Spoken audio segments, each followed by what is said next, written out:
Hi guys, welcome to Beyond the Boundary podcast, and today we are going to talk about the IPL playoffs. आज qualifier one है, which means Gujarat Titans and Chennai Super Kings will go against each other in this brutal match, a match that will be discussed throughout this year. तो आज I'm with Soumya Tiwari, my co-host with this podcast, and आज हम बात करने वाले हैं पूरे match की प्री-मैच रिव्यू होगा. We'll start with all the toss की चीज, पूरी स्टेडियम की कैसी हालत है, प्लेइंग 11 कौन होंगे, who will be the star players who you should look out for, and everything that's important to the match. So I'll get Soumya started with the thing. CSK और जीटी दोनों ही टॉप की टीम रही हैं आईपीएल में. They have both played so well. GT has finished on the top with 20 points while CSK have finished with 17 points. They they are the most balance sides in the IPL. दोनों के पास बहुत ही अच्छी बैटिंग है. They both bat very deep. They have good allrounders and इनकी जो team की खासियत है कि ये बैक करते हैं प्लेयर को. ऐसा नहीं होता कि कोई एक खराब मैच हो जाए तो उसके बाद उस प्लेयर को टीम से ही निकाल दिया. ये दोनों टीमों की यही खासियत है कि मतलब उनको चांसेस देते हैं प्लेयर्स को. तो इसलिए ये दोनों टीमों ने बहुत अच्छा करा है इस टूर्नामेंट में, क्योंकि इस टूर्नामेंट में टीम की कंसिस्टेंसी होना बहुत जरूरी है. अगर आप हर मैच के बाद टीम चेंजेस करते रहोगे तो कभी सेटल ही नहीं हो पाएगा फॉर्मेशन. एग्जैक्टली. जैसे केकेआर का एक एग्जांपल मेरे को बहुत अच्छा याद आता है कि उन्होंने 8 ओपनिंग पेयर्स यूज करे इस आईपीएल में. सिर्फ इसी आईपीएल में 8 ओपनिंग पेयर्स. तो वही एक मेन रीजन रहा कि कभी उनकी यूनिट सेटल ही नहीं हो पाई. अब रही बात सीएसके और जीटी की, तो इन दोनों में ऐसा कुछ खास वीक लिंक्स नहीं दिख रही मेरे को कि कोई एक कमजोरी हो ऐसी कुछ. उनके पास बैटिंग अच्छी है, बॉलिंग अच्छी है, ऑलराउंडर्स दोनों के पास अच्छे हैं, फिनिशर्स अच्छे हैं दोनों के पास. एंड ऑल इन ऑल सही है कि दो बेस्ट टीमें ही क्वालिफायर वन में आई हैं, क्योंकि उनको एक और चांस मिलेगा अगर वो क्वालिफायर वन हारते भी हैं तो. ये वाला मैच चेन्नई के चेपॉक स्टेडियम में होने वाला है. एंड जो चेन्नई का विकेट है उसको गुड बैटिंग सरफेस बोला जाता है. एंड वहां पे हमेशा टॉस जीत के कैप्टन्स बॉलिंग फर्स्ट चूज करते हैं. इसका मेन रीजन यही है कि ये वाली पिच स्पिनर्स को असिस्ट करती है. It is a dry pitch and have a rough for a spinners. And जो अगर कैप्टन टॉस जीत के पहले बॉलिंग चूज करेगा तो सेकंड बैटिंग जब आएगी उनकी, तब तक पिच में थोड़े और क्रैक्स आ जाएंगे, थोड़ा वो और रफ हो जाएगा, तो उसके कारण थोड़ा और स्पिन को ज्यादा मदद मिलेगी. तो यही एक मेन रीजन है कि उसको बैटिंग सरफेस तो अच्छी है, साथ में स्पिन को सपोर्ट मिलता है एज कम्पेयर टू सीमर्स. और यहाँ का पार स्कोर अपन कह सकते हैं 175 से 180 इधर का पार स्कोर है. ये स्कोर बना के आप फील कर सकते हो सेफ कि आप मैच जीत जाओगे. सो चेपॉक स्टेडियम की जो पिच है वो बैट्समैन के लिए और स्पिनर्स के लिए बहुत अच्छी पिच है. साथ ही साथ सेकेंड इनिंग्स में जो भी बैटिंग करेगा उनके लिए फायदा ये है कि उनको एक टारगेट मिल जाएगा. राइट. अभी हमने जितने मैचेस देखे हैं, ज्यादातर जिन लोगों ने पहले बैटिंग की है वो एक डिसएडवांटेज पे रहे. सेकेंड इनिंग्स में जिन्होंने बैटिंग की उनको ज्यादा फायदा मिला है. उसमें ऑब्वियसली कहीं ना कहीं पिच के फैक्टर्स इन्वॉल्व है, टारगेट स्कोर इन्वॉल्व है, रन रेट भी मायने करता है कहीं ना कहीं. All right. सो अब हम लोग जरा सीएसके और गुजरात टाइटंस का बैटिंग ऑर्डर पहले प्लेइंग 11 डिस्कस कर लेते हैं, फिर we could talk about the batting order. तो प्लेइंग 11, अब जैसा मैंने बोला कि सीएसके और जीटी अपना प्लेइंग 11 ज्यादातर टाइम चेंज करते नहीं है, क्योंकि हमेशा उनकी आदत है कि वो सेम टीम खिलाते हैं. क्योंकि भले ही मैच हार जाओ, बट उनका साइंस ये रहता है कि तुमने अपनी तरफ से बेस्ट प्लेइंग 11 चूज करी थी, तो एक मैच का रिजल्ट डिसाइड नहीं कर सकता कि टीम चेंज करना पड़े. तो इस मामले में जीटी और सीएसके बहुत कंसिस्टेंट टीमें रही हैं, और जो अराउंड 9 to 10 नेम्स रहे हैं टीम में वो हमेशा कांस्टेंट रहे हैं. अब जैसे मैं सीएसके की प्लेइंग 11 बताता हूँ, प्रोबेबल प्लेइंग 11. तो उसमें डेवन कॉनवे और ऋतुराज गायकवाड़ ओपन करेंगे. फिर उसके बाद अजिंक्य रहाणे फर्स्ट राउंड पे एंड शिवम दुबे उसके बाद. फिर अंबटी रायडू. फिर उसके बाद से अपने ऑलराउंडर्स आने चालू हो जाएंगे, जैसे मोइन अली हो गया, रविंद्र जडेजा हो गया, फिर कैप्टन महेंद्र सिंह धोनी आएंगे फिनिशर. फिर उसके साथ फिर इधर से बॉलिंग ऑलराउंडर्स चालू होंगे. दीपक चहर हो गया बॉलिंग ऑलराउंडर. फिर उसके बाद फास्ट बॉलर तुषार देश पांडे, स्पिनर तीक्षणा, महिषा तीक्षणा. एंड इनने इम्पैक्ट सब्स्टिट्यूट में इन्होंने पतिराना को यूज किया है, मतीशा पतिराना, जो एक श्रीलंका का बॉलर है. एंड उसने अभी तक डेब्यू नहीं करा है ज्यादा, मतलब ज्यादा मैचेस भी नहीं खेले उसने श्रीलंका के लिए. एंड इनके स्काउट्स ने फाइंड किया था इसको, एंड ये बहुत यूज आया है. आखिरी के ओवर्स में, डेथ ओवर्स में ये बॉलिंग कर, क्योंकि इसकी बॉलिंग स्टाइल लसित मलिंगा जैसी है, तो फास्ट पिक नहीं कर पाते हैं इसकी बॉलिंग। ये पथिराना सिर्फ 10th ओवर के बाद आता है और उसका ये पूरा वो कंटिन्यूस स्पेल रहता है, मतलब 4 ओवर एक के बाद एक वो डालता है। मेनली 12th डालता है, 14 डालता है एंड फिर 18th और 28 डालता है। लास्ट तो ये डेथ ओवर स्पेशलिस्ट है और 12th और 14th भी डालता है।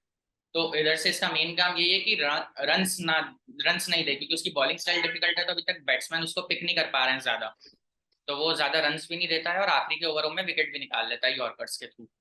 ओके। तो ये उनकी प्रोबेबल प्लेइंग 11 होगी और इम्पैक्ट में मतीशा पथिराना और है। क्योंकि और बात अगर हम गुजरात टाइटंस की करें तो उनकी भी अप्रोक्सीमेटली सेम टीम में चली आ रही है। exactly. शुभमन गिल और रिद्धिमान साहा ओपन करेंगे। फिर अभी उन्होंने नया इंक्लूजन किया है दर्शन शनाका का, जो श्रीलंका टीम के कैप्टन है।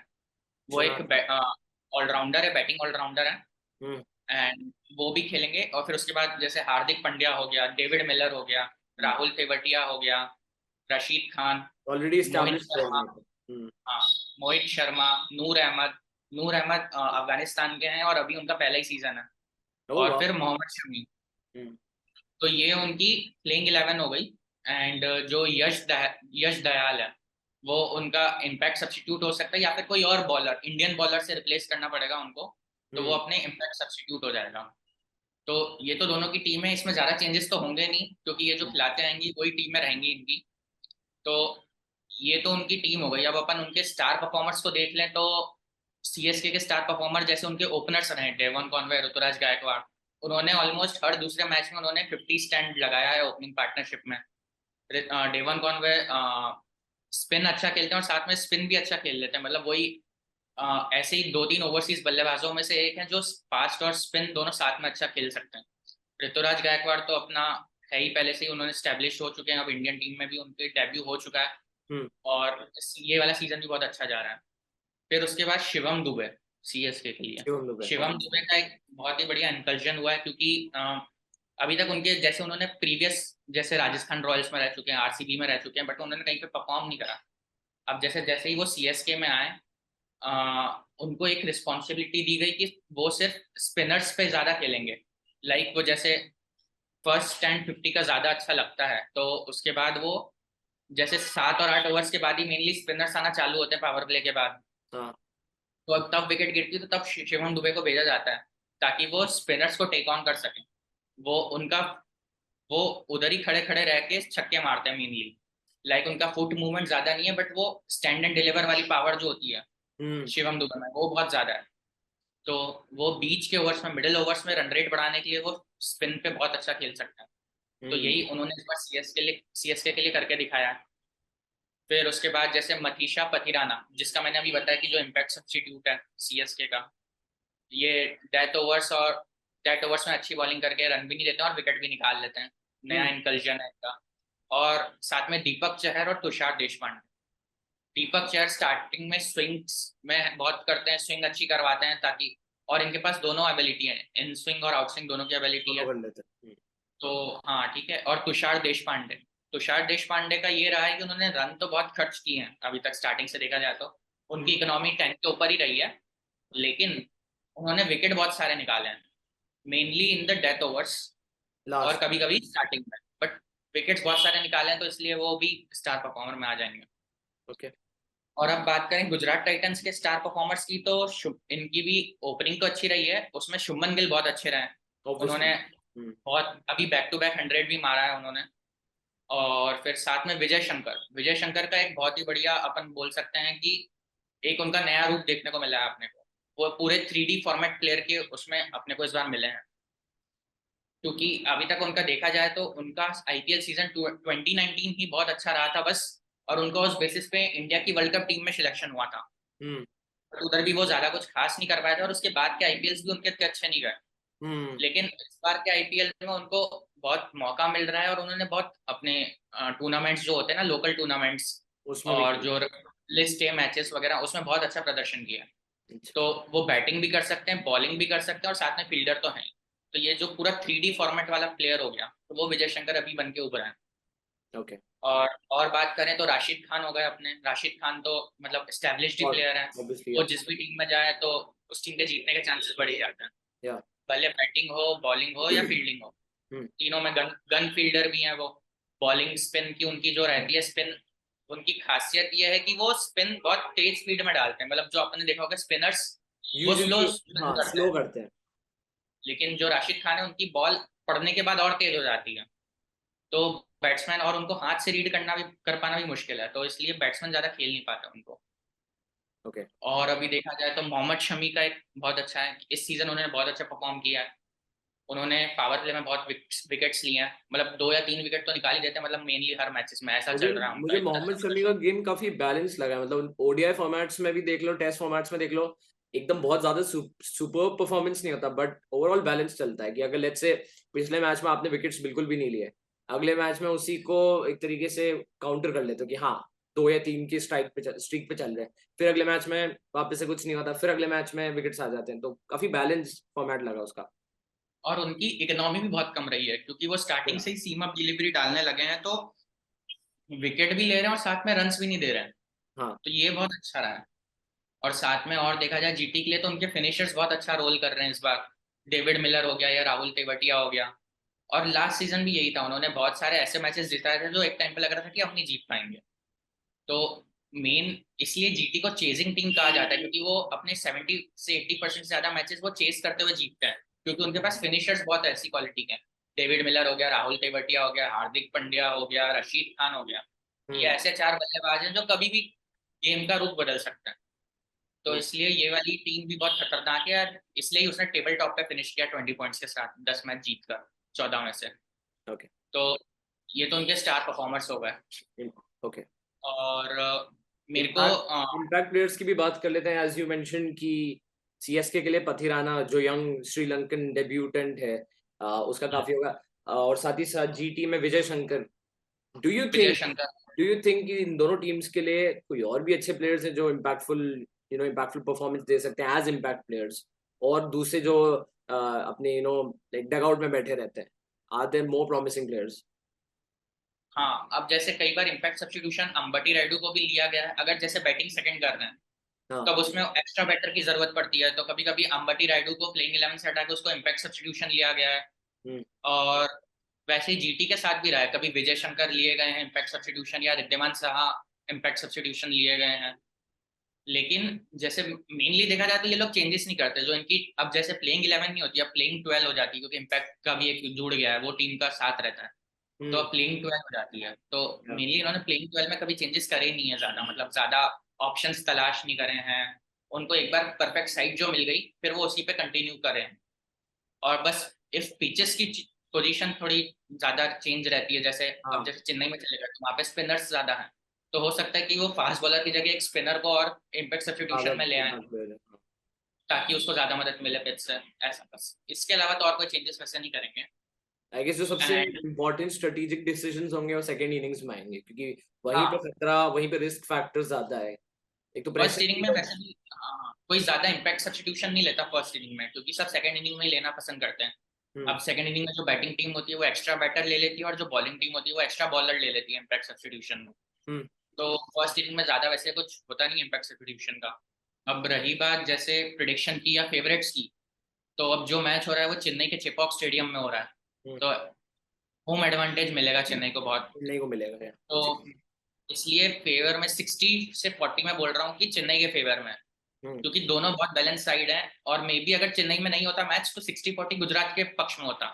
हम्म बट सिर्फ होम एडवांटेज के कारण 60-40 अब चेन्नई के पक्ष में है, क्योंकि उन्होंने 7 से 8 मैचेस उधर खेले हैं चेन्नई में।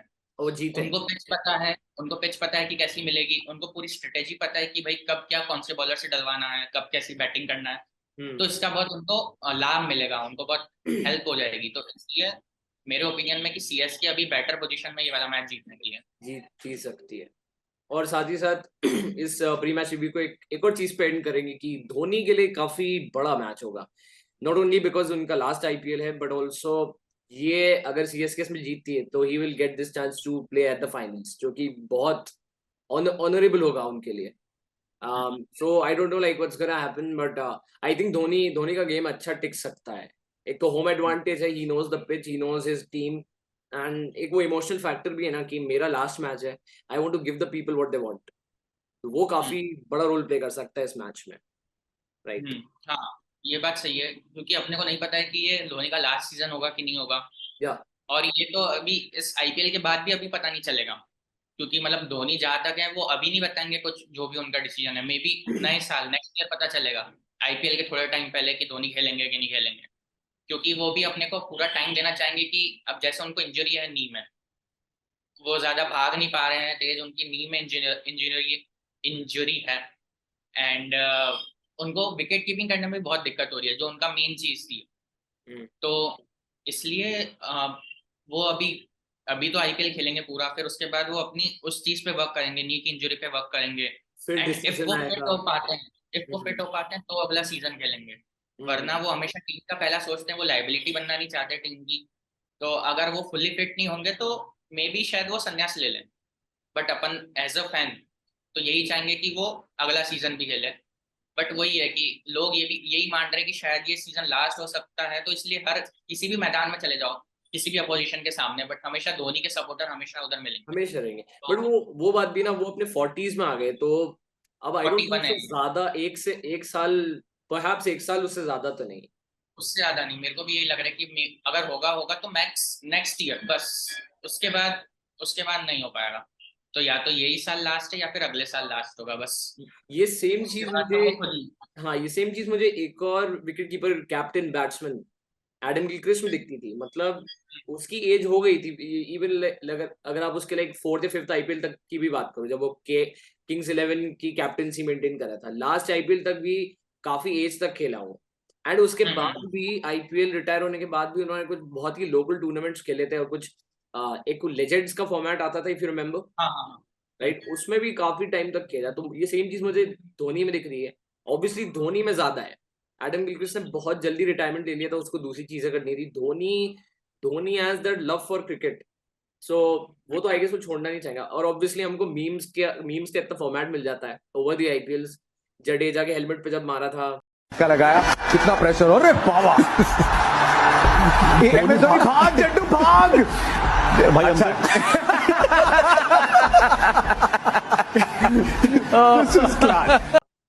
हाँ हाँ हाँ हाँ, बहुत सारी। वो तो काफी बट इंटरेस्टिंग। वही बात है कि मेनली ऐसा प्लेयर तो नहीं खेलेगा वो। हो सकता है कि टीम का मेंटर बन जाए सीएसके का। एग्जैक्टली। वो मतलब किसी ना किसी उससे वो साथ में तो रहेंगे टीम के, किसी भी पोजीशन से, भले वो प्लेयर के जैसे नहीं हो, बट हो गया तो मेंटर बन सकते हैं या कुछ और बन सकते हैं। वो तो रहेगा, वो अभी उतना साथ तो नहीं छोड़ेंगे, वो हमें दिखेंगे तो सही क्रिकेट फील्ड पे, बस जरूरी नहीं कि वो खेलते नॉट हुए एज अ दिखें। प्लेयर, या हाँ, डग आउट में बैठे हुए भी दिख सकते हैं, बस वही बात that was the wrap up of a pre match review. And आज जो मैच होगा उसके बाद एक पोस्ट मैच रिव्यू भी हम रिकॉर्ड करेंगे, which will be uploaded after the day of the match. And subscribe कर लो, you know, and turn on the notification bell, because हम काफी सारे अच्छे क्वालिटी वीडियोस निकालने वाले हैं covering the playoffs. And another surprise, अभी we are talking in the meeting, Zoom meeting, but हमारा प्लान ये है कि फाइनल के दिन pre match review and hopefully also the post match review हम IRL करने की कोशिश करेंगे, because you know that means more communication flow. And you know, we are just two guys in Indore talking about sports. If you are interested in some other sports, if you want us to talk about something important, या अगर आपको पता है कि कुछ अच्छी चीज आने वाली है, do let us know in the comments below and we'll cover that. Thank you for watching Beyond the Boundary podcast and signing off for now. Thanks a lot.